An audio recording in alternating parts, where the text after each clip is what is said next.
Hi, my name is Rangr. I'm an architect here in Berkeley. My clients wanted to retire in this house, and so we have their lot was very steep, and yet they wanted to age in place. And so one of the challenges was to deal with the steepness of the lot and yet give them a single floor which contained their bedroom suite, the garage, and the living space, all with a zero entry threshold, so that, in the future, if wheelchairs or walkers were involved, they could get around very easily.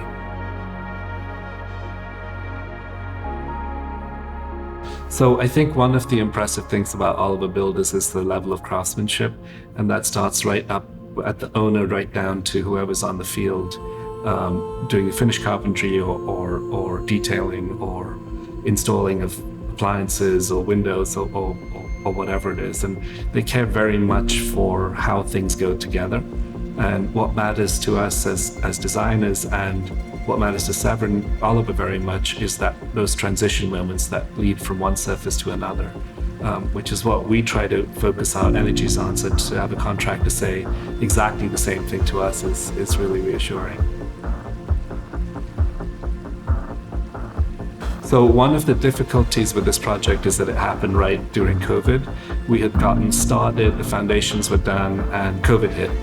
A real feat of effort, I think, in that situation where everyone was in a panic and no one knew what to do and whether we could show up to work or not, for Severin and his crew to maintain their kind of level heads and just figure out a way to do it, problem solve around the whole issue. With COVID came incredible fluctuations in the supply market, and so pricing was going all the way up and down, and everything became very unsure. But Severin, with his forethought, had laid everything out in his spreadsheets, and we were very easily able to see how to go back and forth, and when something went up, how to try to save money elsewhere, or to decide whether to order something right away at current prices or to take a risk and wait for pricing. And that level of transparency, I think, really gave everyone reassurance that we were getting the best value we could through the tumultuous time.